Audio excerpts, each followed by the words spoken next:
Maryland football has a real shot at starting 6-0.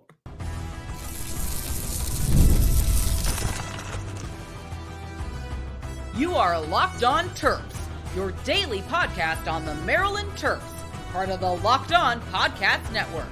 Your team every day. What's up, everyone? I'm Tre Moore, host of Locked On Terps, part of the Locked On Podcast Network, your team every day. So thank you guys all for making us part of your day. I hope you guys all had a great weekend. And today's episode is brought to you by FanDuel. Make every moment more as the playoffs wind down. The sports stop sporting like we want them to. But this summer, FanDuel is hooking up all customers with boost or bonus bets daily. That's right. There's something for everyone every day, all summer long. So visit FanDuel.com to get started. Maryland football has a real shot at starting the year 6-0. I was going through the schedule as we get closer to the college football season. Really not that far away now, about 3 weeks before we get our first couple of games in the college football season. And it's starting to feel a little bit like football. And so I was really looking at the Maryland football schedule, and I realized that the first 6 games of the Maryland season, every single one of those games is very winnable, and some of our easiest games are in the first 6 games. And I think Maryland has a legit, real shot at starting the season 6-0. There are some things that have to go right. I'm not guaranteeing that we go 6-0, but I think that we have a real shot at starting the year 6-0. When I start going through each game and all the different things that have to happen, I think it's going to depend on a couple of factors if they can actually do it. One is the quarterback play. If we can figure out this quarterback controversy, if we can figure out this quarterback battle with, is it MJ Morris? Is it Billy Edwards? Maybe it's Cameron Edge. If Coach Loxley can choose the right guy, then Maryland has a real shot at starting 6-0. And there could be a slip up in there. There definitely could be a slip up in there. And a lot of people think that this is going to be a down year for the Terps. And I think starting 6-0 could really propel us in the right direction for the rest of the season. But when we really look at it, I think our first 6 games will probably be favored in just about every single one. I don't see a game where we're probably not going to be favored in. Maybe we're not favored against UVA on the road, or maybe we're not favored against Indiana on the road, but I still would guess that we probably are. And when I really go through it, I think there's a really good, legitimate shot that the first 6 games, could we start 6-0? I think we have a really good chance at doing that. And so I'll start with the schedule and start really looking at it and start telling you guys what I mean. Week 1, August 31st, which is actually not too far away. We're about a month out from that. We play UConn at home. That's an automatic loss. Maybe if we were playing basketball, we lose to UConn, but we're playing football. UConn should be an automatic win. That should be an easy start to the season. Should start 1-0 no matter what in that game. If we end up losing to UConn, we have some other problems that we need to fix. But I think that we start 1-0 against UConn. I think there's really no legitimate shot at us losing that game August 31st at 12 p.m. at home. There's really no chance. Now, this is where it gets interesting. Week 2 against Michigan State does feel like a bit of a toss-up, but I think we got Michigan State at the right time when I really think about the current status of the Michigan State program. Getting them earlier on in the season, I think, could be the best way to do it. Let me explain why. They have a new coach, for one. They replace Coach Tucker, who just things weren't coming together for him at Michigan State. They have a new coach coming from Oregon State, and he's done some really good stuff at Oregon State. But I feel like when you get a new coach earlier on in the season, I think it can benefit you because maybe the team's not used to what their coach does quite yet. Maybe they're not used to the concepts, to the different schemes that he's bringing, to the different ways he attacks gameplay, to the different ways he calls games or the coordinators, whatever it may be. But I feel like getting a new coach earlier on in the season is the better spot to get Michigan State rather than getting them later on where they might have adjusted to how he works and they know how he likes to do different things in different situations. So I think getting Michigan State early for one, new coach and new quarterback who also is a transfer. And so I'm saying getting them early could really help us out because new coach, new quarterback early on, they still could be figuring things out. And I think it's a Michigan State team that has talent, but it is a game that I think we are better than Michigan State. Plus, we get them at home. And I think we would be favored in that game against Michigan State. And I think from there, from the UConn to the Michigan State game, it looks like a 2-0 start if things go the right way, getting Michigan State at the right time before they get adjusted to everything. And then I start to look at Virginia, and I say, Virginia, very winnable game. Yes, it's on the road. Yes, I think they're going to be better, but we smacked Virginia last year, 42-14. They couldn't guard us. They threw a ton of interceptions. I know their quarterback's going to be better now in year 2. He was a freshman last year, but I think Virginia, a really good shot at winning that game, despite it being on the road. I'm still thinking we'd be favored against Virginia. A lot of it's going to depend on Maryland's quarterback play, but if it is right, if it's pretty good, it doesn't even have to be elite for these 6 games. It just has to be pretty good. Then I think we have a really good shot at starting the year 3-0, which would put us in a good start to the season. I think we're better than Virginia. I do think we're a little bit better than that Virginia team. And then next week against Villanova, again, more of a basketball school. Maybe if it's basketball, we would lose, but football, we should have Villanova. We should have that game in the bag, I would think. There's not really much to discuss when it comes to playing Villanova on September 21st. That's a game we should just win. Pretty simple as that. We should beat Villanova pretty easily to move to 4-0.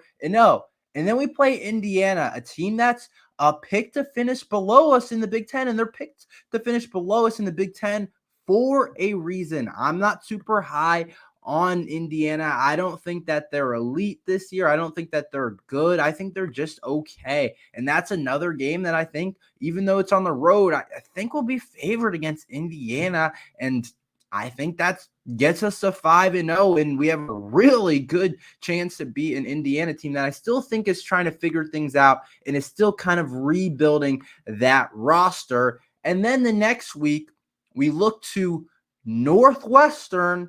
I'm saying another team that's due for regression. Northwestern, last year, I thought really outplayed kind of what they really were. And when I look at Northwestern last year, somehow they ended up beating us. And I went into that game thinking Northwestern had no shot at beating us. But their coach now was an interim coach last year, but did a really good did a really good job and is going into year 2 now, I guess, after the interim year. And he looks like he's going to be a pretty good coach for them. But I do think they're due for some regression. And Maryland's going to remember what happened last year against Northwestern when that was a game we never should have ended up losing. And so I'm looking at the Northwestern game. I think, one, we have a better roster. People are picking us ahead of them in the Big Ten polls and all those different things. And I think that that's more than winnable game, a game we should win. And so when I look at these first 6 games, I say Maryland could be favored in every single one of them. And even if they're not, they might be like a field goal underdog. But realistically, I think we get teams in the right spot, like a Michigan State. And then we also have 2 pretty much guaranteed wins in UConn and Villanova. And then I'm looking at it and I'm saying Maryland has a really good shot at going into that USC game at home, starting the year 6-0 and bringing in a really hyped game where they have a chance, I think, to upset USC. But that's a topic for another day. But I think Maryland football has a really, really good shot at starting the year 6-0. Maryland's wide receiver room keeps on getting disrespected and is probably the most underrated room in the Big Ten. I will tell you about that after this ad from Factor and Ibata. Sandals, sunscreen, snacks for the kids. What do these have in common? You're probably buying a ton again this summer, but don't stress about the cost. Use Ibata to get cash back on all of your purchases when you stock up on all your summer essentials that you need. Ibata is a free app that lets you earn cash back every time you shop. Earn on hundreds of items from groceries to beauty supplies, even toys, so you can make sure you're beating inflation no matter what you're purchasing. The average Ibata user earns $256 per year. That could cover over the cost of an entire shopping trip that you've been eyeing, or the fancy dinner you've been craving. So right now, Ibata is offering our listeners $5 just for trying Ibata by using the code LOCKEDONCollege when you register. Just go to the App Store or the Google Play Store and download the free Ibata app to start earning cash back and use code LOCKEDONCollege. That's IBOTTA in the Google Play or App Store and use code LOCKEDONCollege.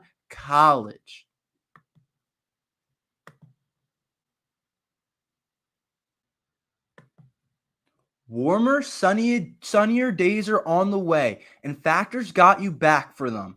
Get ready to soak up the sun with our messy, no-fuss meals that take just minutes to prepare, with options like Calorie Smart, Protein Plus, or chef-crafted meals. You can hit your wellness goals before the summer hits. They're fresh, never frozen, and dietitian approved, so you can enjoy nutritious and delicious meals even on your busiest days. Today's a perfect day to start a healthier routine, so why wait? Dive in now. With 35 different meals and more than 60 add-ons to choose from every week, you'll always have new flavors to explore. Crush your wellness goals this May with dietitian-approved meals and ingredients that you can trust. Head to factormeals.com/LockedOnCollege50 and use code LockedOnCollege50 to get 50% off your first box plus $20 off your next month. That's code LockedOnCollege50 at factorsmeals.com.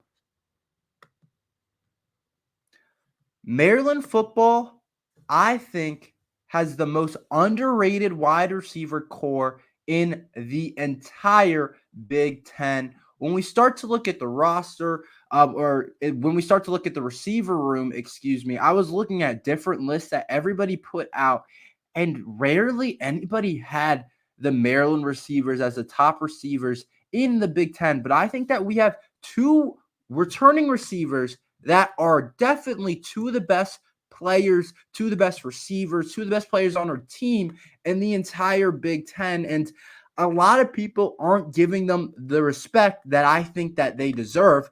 But I'm a stats guy, so I went back and looked at the statistics of all the different receivers that they were putting ahead of the Maryland guys and saying, when we really break down the stats and we really broke down what they actually did last year, I was like, I'm not saying these rankings are completely off, but it's like the Maryland guys definitely deserve a lot more respect than what they're getting. You guys know the top names in the conference. A lot of the Ohio State guys. Oregon has two really high-level players.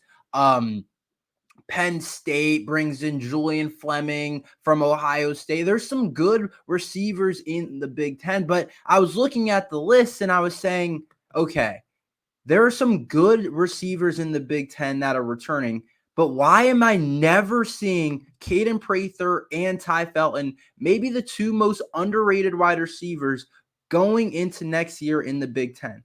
So when I looked at some of the players and their stats last year, I said, okay, maybe the stats will make more sense when I really dive into it.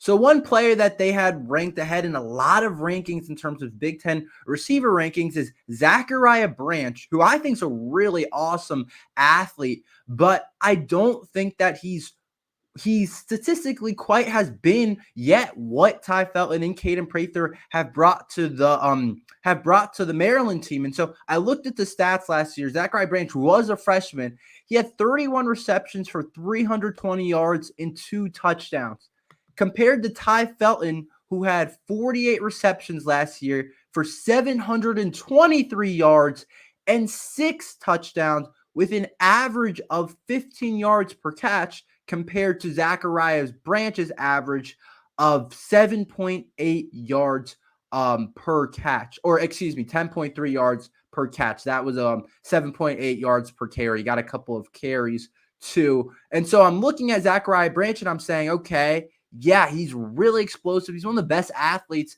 in the Big Ten, and he's going to be interesting from USC. But why are we saying that he's definitely better than Ty Felton and Caden Prather? Why don't I see their name when talked about with these guys? So then I moved on to Evan Stewart, who not only is supposed to be one of the best players in the Big Ten, but one of the best receivers in the entire country, the transfer from Texas A&M. And I looked at his stats from last year: 38 receptions for 514 yards. Like I said, Ty Felton had 48 for 723 yards. And Caden Prather had a really big year as well and had 42 receptions for 666 yards. So both Ty and Caden had better years than Evan Stewart. And even Evan Stewart, you could say, oh, his 2022 is better. Even his 22, that Caden Prather and Ty Felton both had better years than Evan Stewart, where in 2022, Evan Stewart had 53 receptions for 649 yards. He's now at Oregon. He was a transfer from Texas A&M. And so I'm saying I'm looking at those two guys. Those are just two. I can name you a couple more.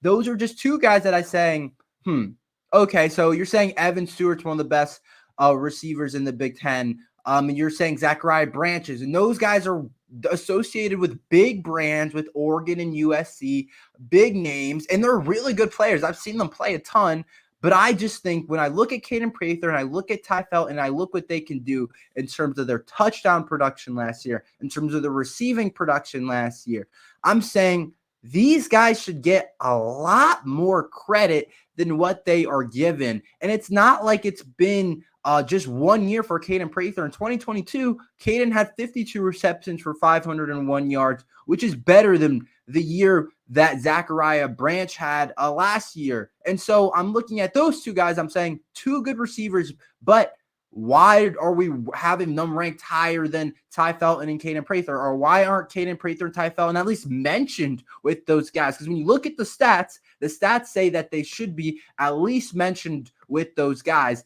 And then I continue to look at different guys, and I see Julian Fleming. I've never been the biggest Julian Fleming guys. 2023, Julian Fleming had 23 receptions. And guess for how many yards? 270 yards. Julian Fleming wasn't that great last year. And he's off to Penn State. And you could argue that Ty and Caden are both better than Julian Fleming. And I know Julian Fleming has the name, 5-star. He was at Ohio State. He's transferring to Penn State. I know he has the name, but you could look at it and you could say Caden Prather were better than both of those guys. And so then they're talking about Carnell Tate, who was a freshman last year for Ohio State, but he hasn't done that much either. 264 yards, 1 touchdown.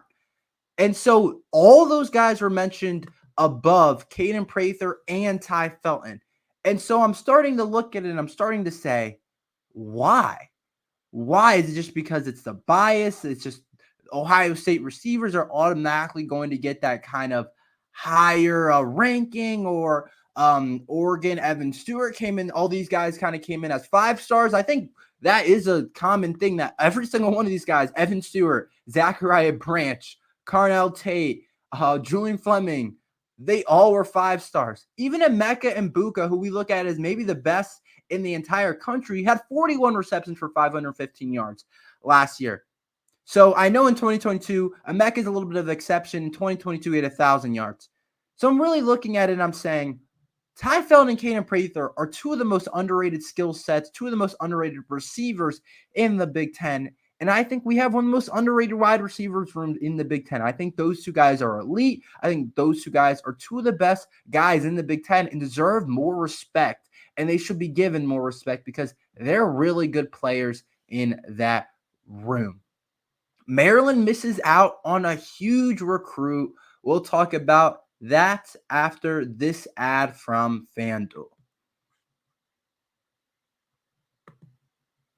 I love sports. I love them so much, and I never want them to stop. But as the playoffs wind down, we get fewer games, and the sports aren't sporting like I want them to. But FanDuel lets me keep the sports going whenever I want. And all I have to do is open up the app and dream up bets anytime you guys are in the mood.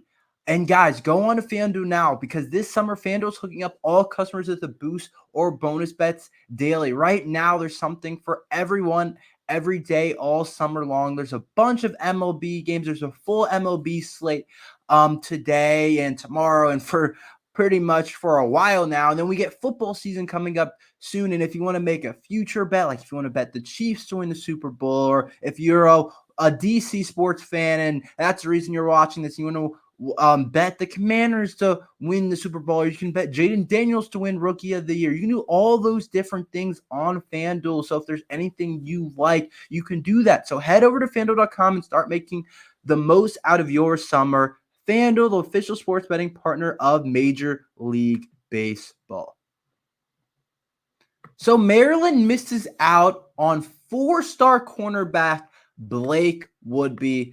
And we kind of knew we weren't going to get Blake Woodby. It felt like we weren't going to get him unless there was some type of last-minute heroics from Coach Loxley. We knew that the 4-star corner was heavily projected to Auburn. And one thing I have to say is I don't know what Auburn did this weekend. I don't know where that came from, but they got like I want to say it was like 4 different high-level 4 or 5-star players yesterday in their 2025 and 2026 class. They had some type of cookout thing, and we're really here to talk about missing out on Blake Woodby, which I think does hurt our 2025 class. I thought Blake Woodby, if he entered our 2025 class, would have made us – I would have said that Maryland 25 class was probably heading towards the direction of being the best class that they've had over the last 15, 20 years for Maryland football. I thought Blake Woodby had the chance to be able to take our class to the next level.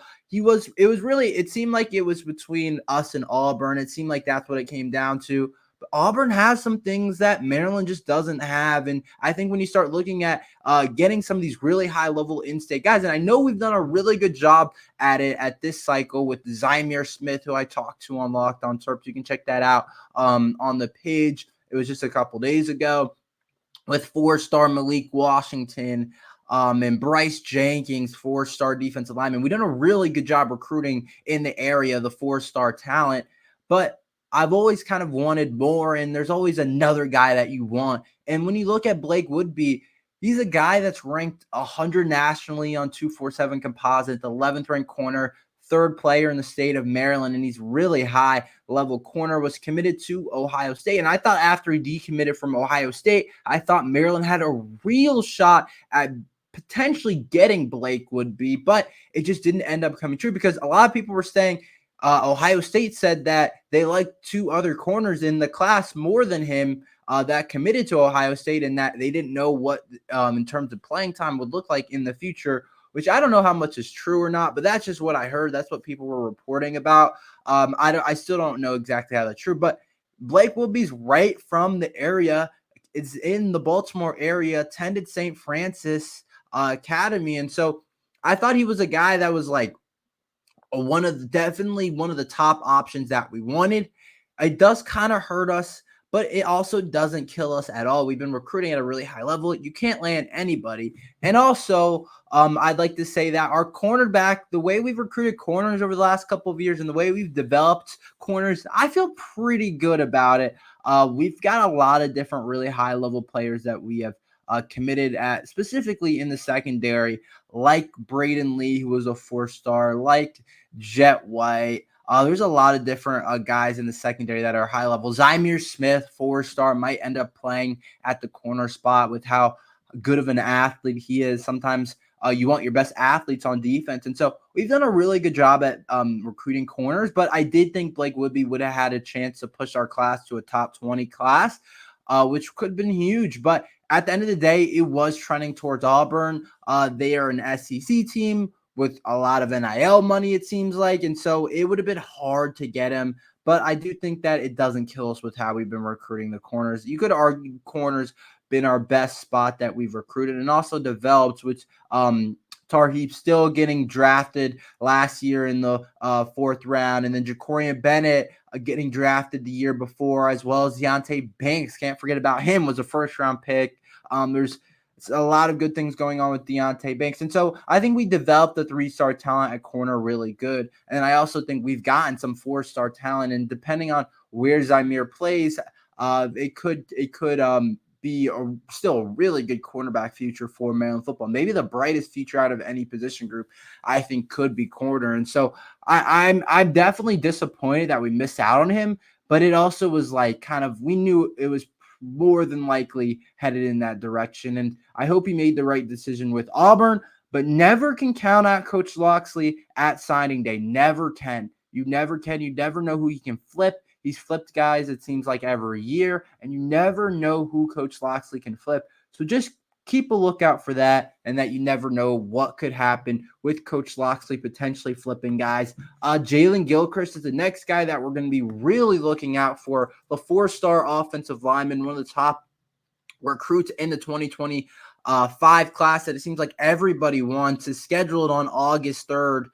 So that's going to be in the next couple of days, him making his commitment, ranked as a top 100 offensive lineman in the class. A guy that's projected to go to South Carolina, but there was some chit chat about him potentially go to Maryland.